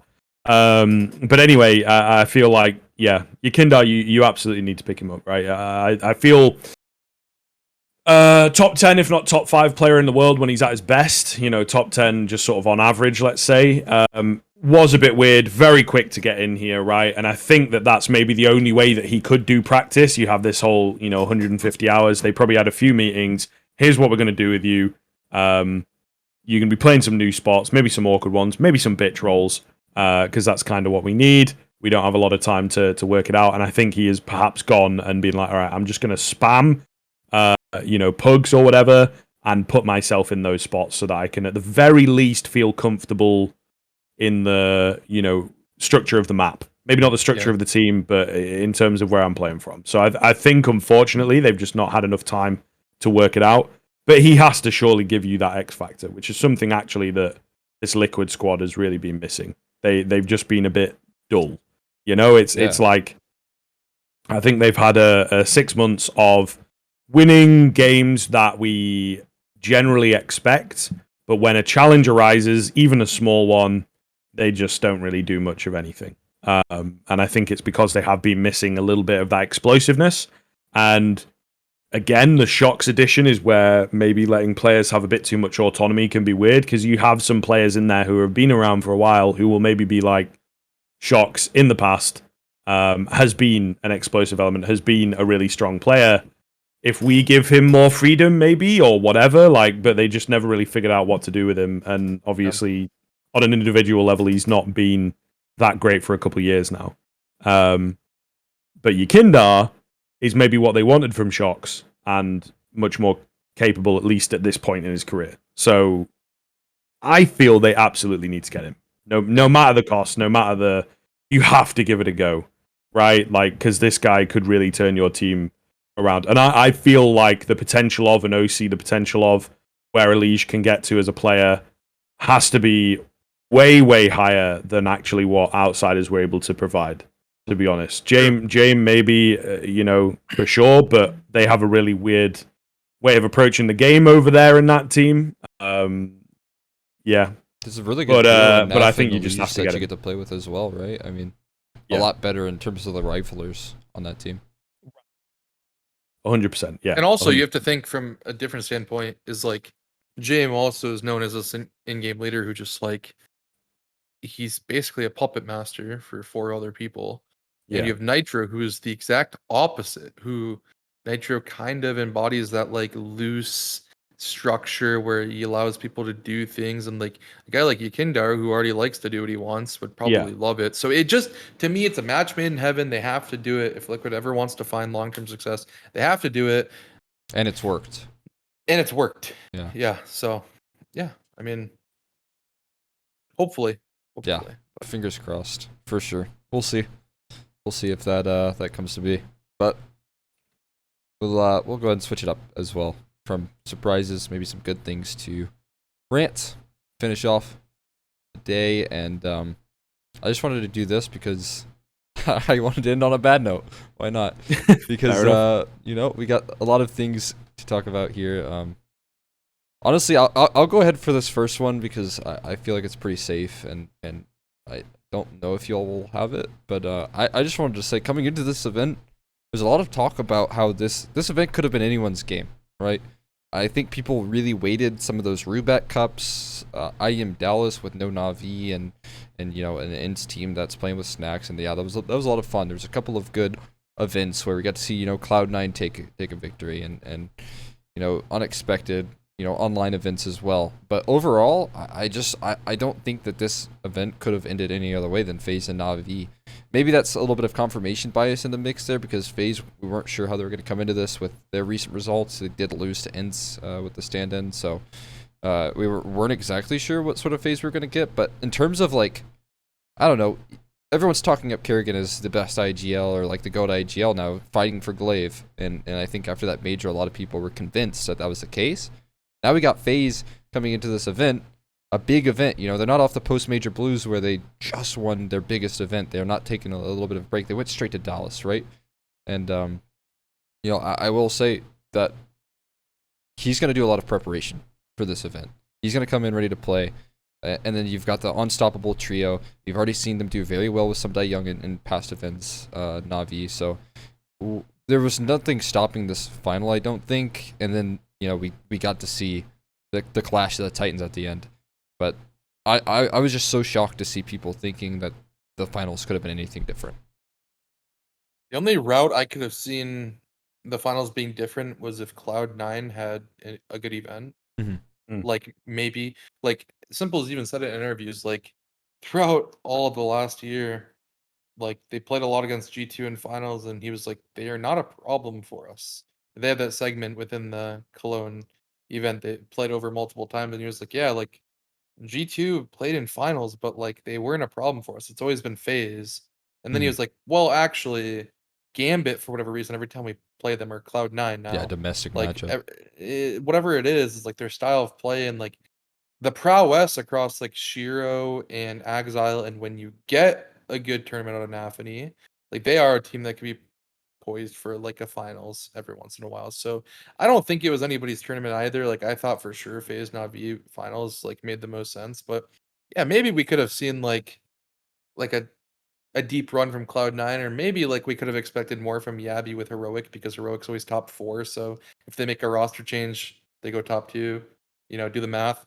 But like outside of that, no, I think you're right. I think Na'Vi FaZe, and to me, it was written in the wall. So yeah, I think it's a good way for it to be the way that this Cologne's gone down. I think that we need competition in the mid-table, but then the top end to be fairly consistent.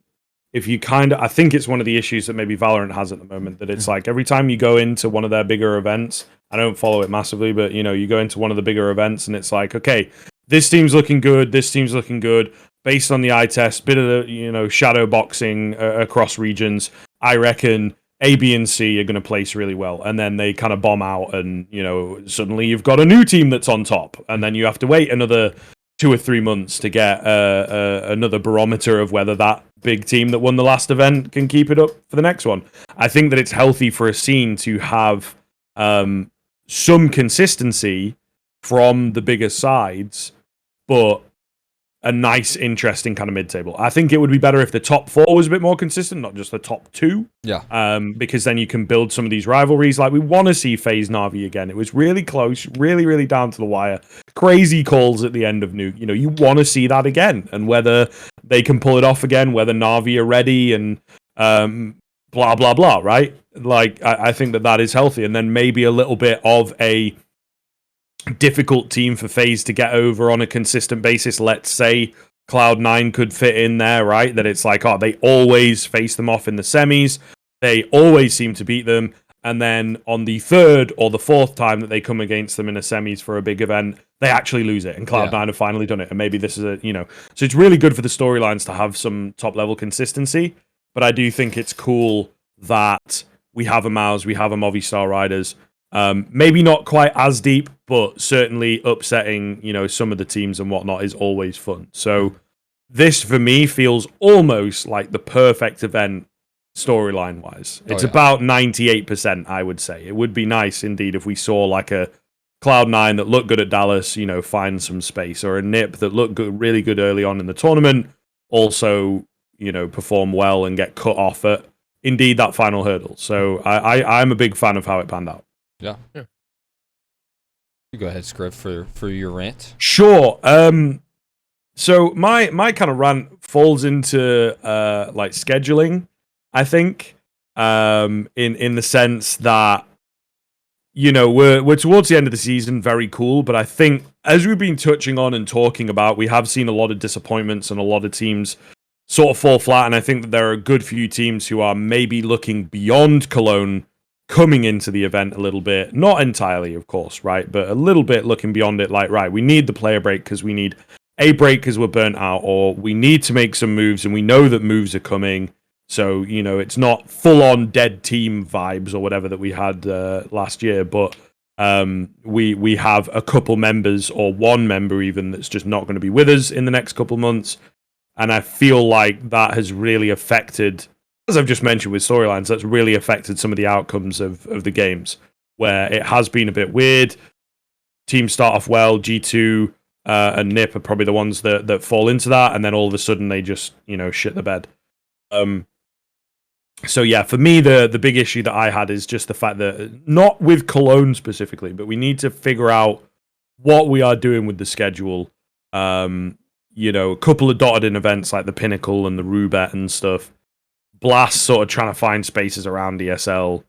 And ultimately, we need the major to be the finish. Yeah. Or at the very least, I think what could be cool for the calendar is maybe if we had one major every year be like the same event.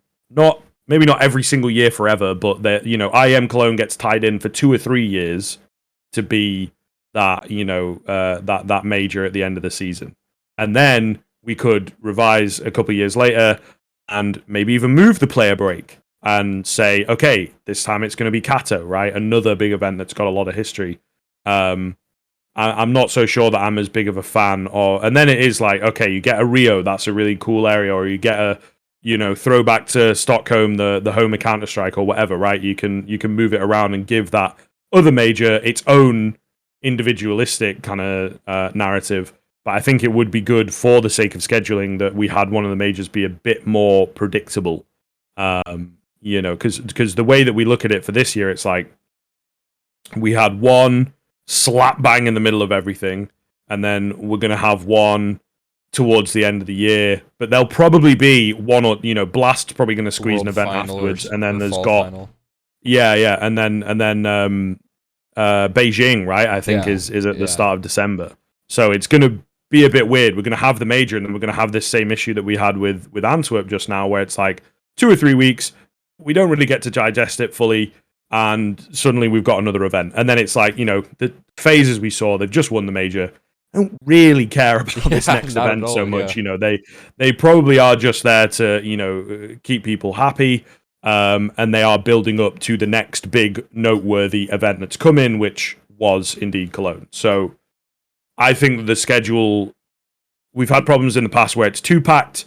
Now it feels like in terms of the number of events it's okay, but the order of them and the weight of them is really weird because they're all, it doesn't quite make sense, Yeah, the only weird thing about FaZe is that I definitely agree, right? They should have been relaxing after the major win. I can imagine how stressful it is to prep, how much weight is on Kerrigan's shoulders. The only thing is they're gunning for a Grand Slam, right?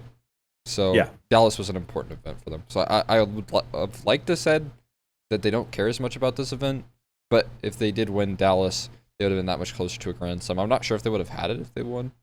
Dallas, if they would have had it already, but that would have been the one encouragement right there. So it's hard to place. I think I just want to jump in and sort of like saying it's difficult, isn't it? Because I think we have to maybe explain that it's like when we're maybe saying that they don't care, it's like that they don't care as much, perhaps, right? Exactly. They still have like a good 90%, but I don't think they are giving it their all and putting heart and soul and everything into it. They're just sort of playing, maybe experimenting a little. It's one of those types of events. Maybe you come up against a scary team that is in the running to win, and it's a real big challenge, and you don't have that, right, let's pause after a 12-3 first half and, turn this around if you are the best team or whatever, the classic taco line. I think that there are some events in the calendar that teams look at and they're a little bit like, okay, this could be either a gimme, like a Rubet or whatever, which is maybe how they're always going to sit, or it's an event that if we lose, it's not the end of the world. But Cologne is, it fits in nicely for that narrative for FaZe where it's like, there is no losing this, and all that. We've been over it, but certainly it feels that way. And it just, some of the events, it needs a sort of ramp up, right? It feels like we have a bit in the season where we have like massive peak and then comes down a bit and then maybe goes up a little bit more and then comes way down, and and it's a little all over the place, and it just feels strange to me.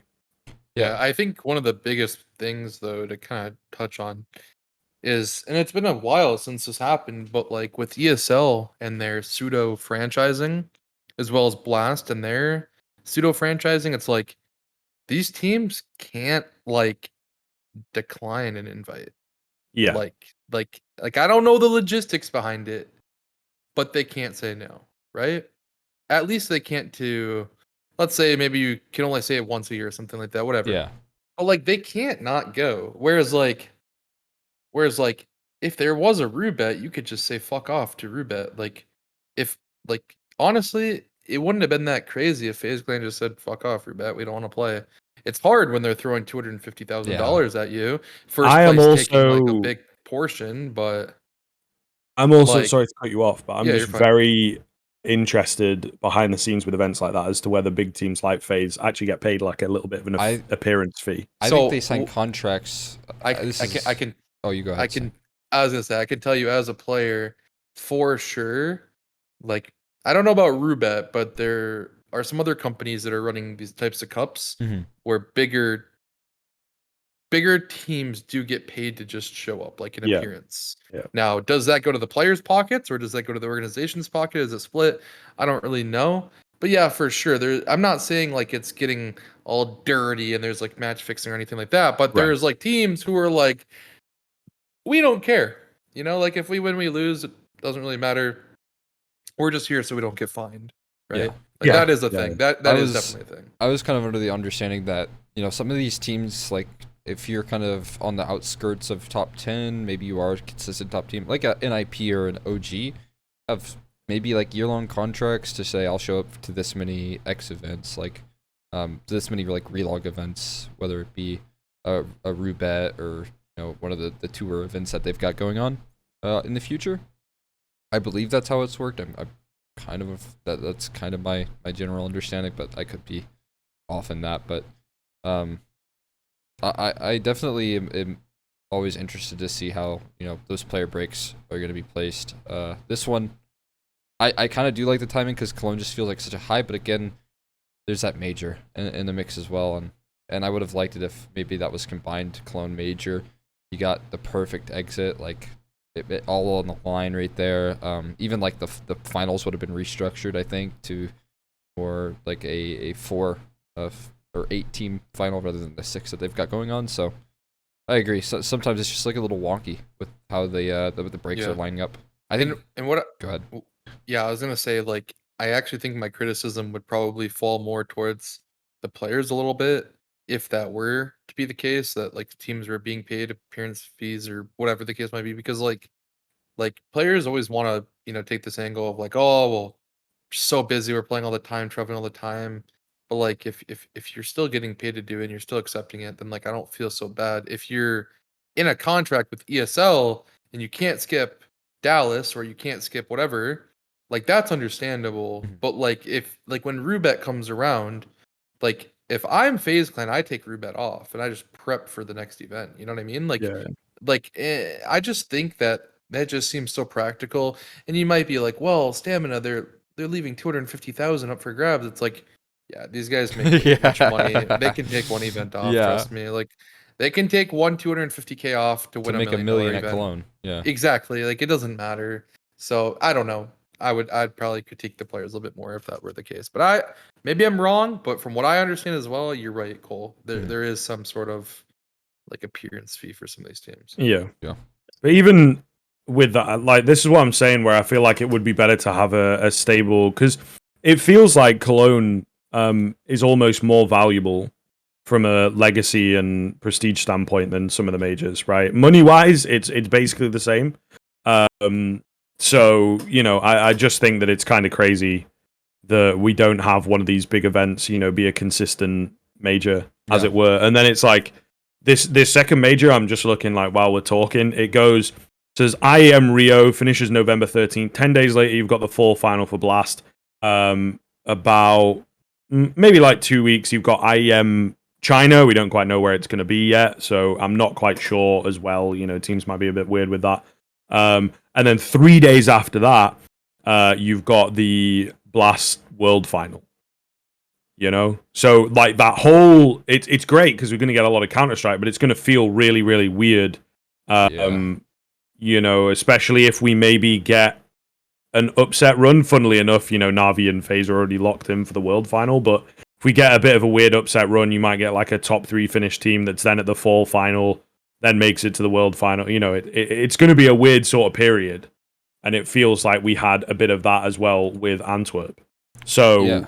Or if we get I like just think to build and to look how massive and amazing the TI is every year, and we just have nothing really. Like, we've got a couple of what could be standalone events with like the major sticker slapped on them, and it just doesn't feel as valuable to me.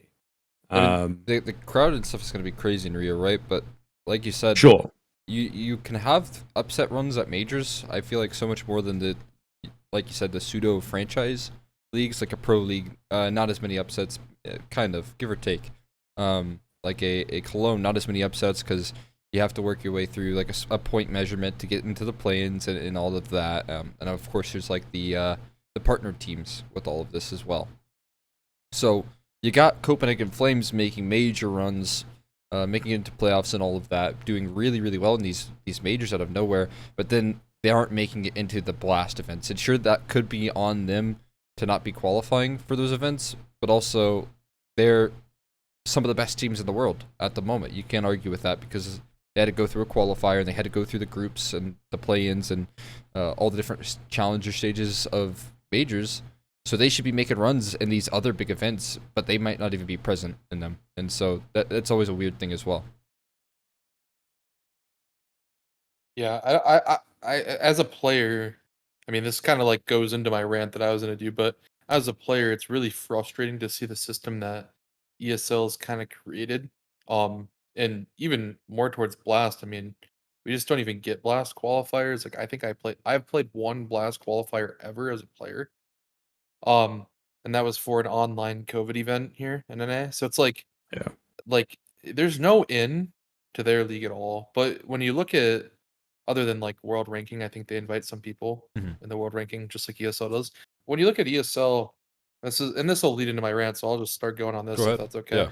My rant is that within this like pseudo franchise and like ESL kind of taking over 75% of the events in a year, they've done it in a way that like favors their partners like crazy, makes sense.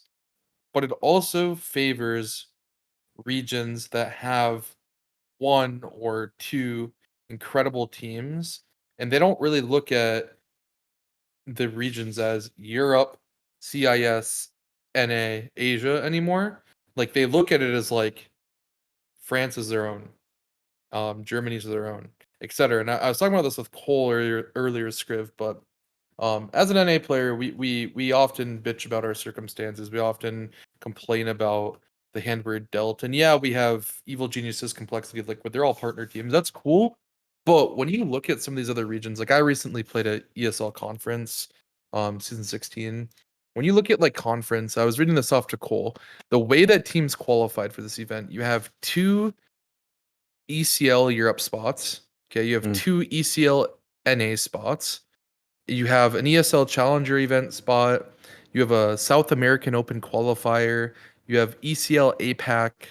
All right. And then you start having ESL Meisterschaft Championship, which is like Kawana and like Sprout, Yeah. and neither team is full German. And then you have like ESL Masters Spain, which I said to Cole was actually the highlight of all the tournaments. Like, For the Win is actually a really cool team for the future, and those guys are really good. But then you have like ESL Premiership for the UK, and that's just like, again, their team, like, endpoint is two players from the UK. And then you have ESL Poland, which brought in a Luminar. And it's like, you have this system set up where like being from like an actual like smaller region like that, granted, at the end of the day, they're still just in Europe. They get to practice against the best. They have cheaper cost of living in most countries. They have a lot more opportunities for salary from organizations, etc. Living in a smaller region like that actually helps you.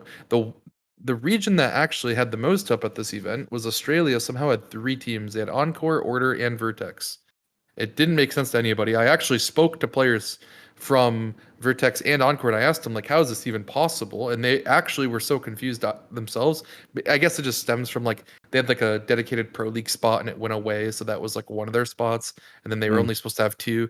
My point is, like, a region like North America, where Australians moved here and would play in our tournaments, not so much anymore. And then you have Brazilians who are dominating our region. A team like or a region like North America that's so big actually gets screwed over by the system because we have like teams like MIBR and Pain Gaming who come over here and they're super good. They have a ton of resources, they have a ton of money, and they dominate our leagues. And like when I'm actually trying to like look at it with players and I'm like, I've been to 3 boot camps ever. These guys live in a team house for a straight year. Yeah, That doesn't even compare, right? They're getting paid 10K a month and I'm getting paid 1,000 and I'm trying to like make like it's not comparable, right?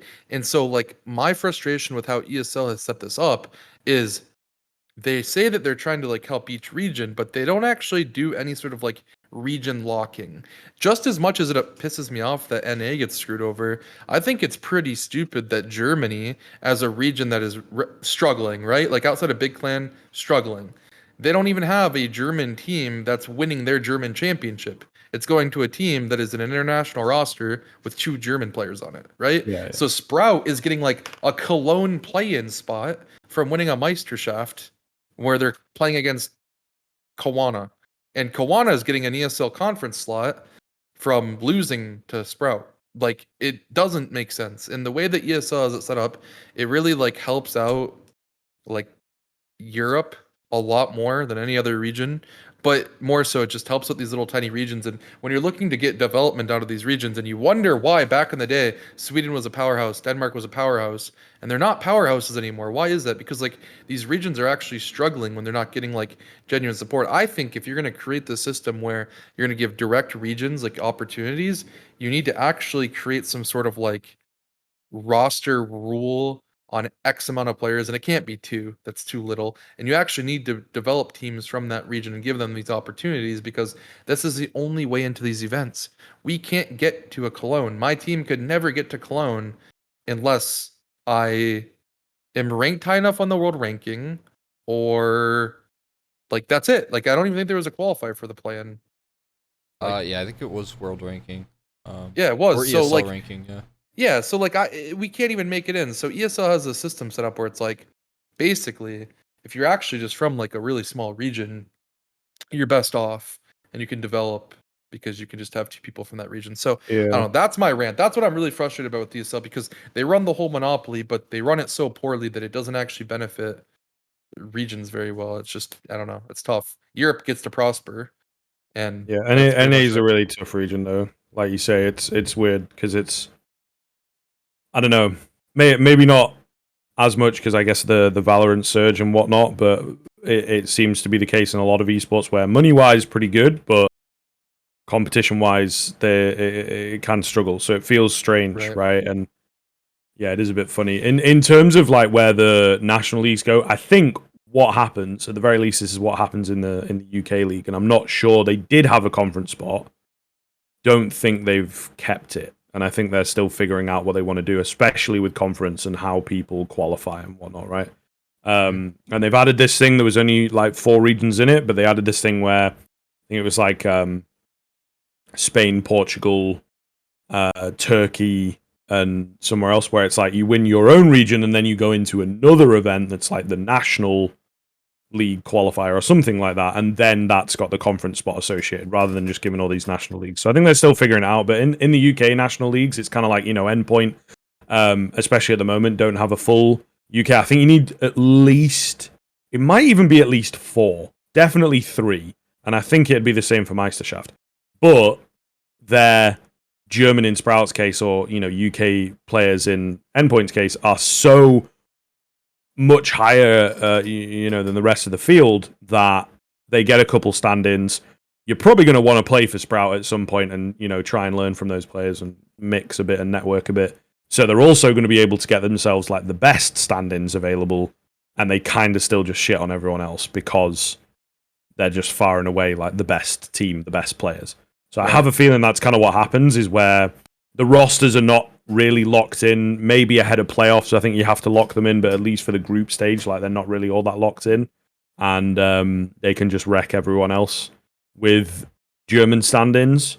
But yeah, I can definitely feel like I think NA is a big conundrum. Like this past couple of years has really gotten weird, and they're always they're always trying to figure like you say, Oceania lost their permanent sort of pro league spot. I mean, there's a good reason for that. Like LFO, we love the Right. memes and it's all great and what, but man, you know what I mean? Like they Right. wouldn't even survive in tier 2, tier 3 EU, No, and that's for they were sure. playing in pro league. So No, Yeah, it's true. it's again it's really hard with how NA is structured right now because like you said, not only do you have the problem of like less qualification spots, which that's actually improved of like with the conference being introduced. I think this is something we talked about when I actually interviewed just you, Stamina, but it was like conference Yeah. was a cool idea because you Yeah. don't go straight into pro league after winning ECL. You go into European tier 2 Yeah. for the most part, and you get to play a lot of these really good teams. You get to learn from them. You get a chance to maybe develop a little bit before you get just 5 or 0-5'd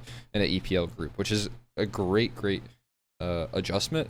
But now I feel like again it's just like a slight problem, and I personally don't have any great workarounds of it. But you're dealing with say just an MIBR team. You got to think about the funding and the structure that they've got going on right now, where they're getting salaried. They've got coaches on like offense. I can't remember if they said that they had like they had a strategy coach alongside their actual like coach. So they've got like multiple different coaches calling over them, developing their talent. And so you compare that to even just like your old team in Strife, and you play a match versus them, and sure, like you can say all you want about taking an MIBR down, and them actually, I think they forfeited your match this season because they were out in Europe doing stuff, but it's gonna be tricky to beat them. They're just kind of gonna be miles ahead of you, so you do have to put in a lot of work. You have to develop, obviously, as a team. You got to work hard. You got to take the chances that you can get, but at the end of the day, there is going to be a leg up with Brazilian organizations being very well funded off of viewership and fan base and all that. So it's just not an easy situation at all. I definitely, it's a struggle to see like a good solution other than, like you said, kind of locking in regions, maybe giving some slots to Brazil. Yeah, like I actually, and I don't want to come off as like, oh, I just hate Brazilians being in NA or anything like that. It's not the case. It's really simple, actually. It's that they are such a strong region recently, and maybe they aren't strong in the sense that like they don't have like a world beater. Like Fury is a top 8 team, and they pretty much plays top 8 at every event, but like don't really go past that. But when you look at Brazil as a region and you think about like the runs that teams from their region go on, like Pain is considered their 5th ranked team, and Pain Gaming will come into an event and play up against like a G2 team and like upset them if it's a morning game or something. Yeah. Like these guys are legit. They're Like so good. they're really good, right? And so like we're not just talking about a region that has like a couple of good teams that are in NA. We're talking about a region that legitimately has enough teams to have their own ECL division, and that ECL division would arguably be better than NA ECL. So why is it that ESL doesn't just develop a system for them so that both regions benefit? Then Brazil, they get their dedicated spots through their ECL, and they don't have to come to NA, so they're closer to family. And then NA teams get to take the spots that are for NA, and theoretically, the more times we go over to Europe, the more we will improve. We'll bring that home. Teams here will improve because we're improving. Like it's a revolving door, and we don't get it anything anymore because Complexity, EG, and Liquid are just always in Europe. So it's like we don't get it at all. So yeah. Anyways, that's my rant. I know it doesn't really have much to do with Cologne, but we were on the topic of like ESL and kind of the circuit and the scheduling and everything. I think it kind of falls in that same category where like I feel like they can do a bit better to help out regions in their ability, because right now it's like Europe and CIS and everybody else is just whatever. So yeah. I mean that's understandable. I'm sure that's just like a frustration as well for you all individually, because you did get kind of a taste of what it's like to boot camp in Europe, and Yeah. for sure. Which, for what it's go worth, ahead. when before Extra Salt, kind of went their separate way, like we had an Extra Salt team go into the first iteration of conference and win the entire event. Um, Actually, you don't play a final, so they didn't play Yeah, Movistar, who it's a bit weird, also isn't it? qualified, but nonetheless, They went They need through to figure that out. and they yeah, it is a bit weird, but they went through and they started off with a 2-1 win over Sprout, and they 2-0'd Renegades, and they 2-1 Mad Lions in a very respectable fashion and qualified themselves to Pro League. And that was like an all NA team besides JT at the time. Well, yeah, besides JT at the time, it was all NA team. So it's like it's cool to see. And like I felt like that was like at that time everybody watched them do that and we felt like growth. Like NA is healing. But no. They split up. OC went to Liquid, they went to Complexity, and now it's all to hell. But anyways, yeah. That's into my rant, so I don't know if that's a good place to end it on, but I thought that No, that's yeah. perfect. Mm. Yeah, I don't know if you have anything left to say, Skriv, but I just want to appreciate you coming on the podcast. Do you have anything you want to shout out? Sure. I mean, Skrivcast on everything. But yeah, like, thanks very much for having me on. I don't really have too much to add, so yeah, really happy with it. It was good fun, good chat, and always love these types of things. You know what I mean? Awesome. You get to get your opinions out there, get your articulation going, and hear some new ideas. It's always cool. So yeah, cheers again. Yeah, thank you for coming on. Yeah, it was Again, great having you on. Yeah, it was. Go check out his YouTube. I can't recommend it enough. I love your content, so keep it up. Stamina, you got anything? Nothing crazy. Cool. My socials all over the place, so people can find me. However, but yeah, it was a lot of fun, guys. So it was good Sweet. to get back into this after so much time off. So Awesome. Yeah, and I'm ExtraCast on everything you need, and thank you all so much for watching. Tune in for the next episode after the play break, but have a good one. Peace.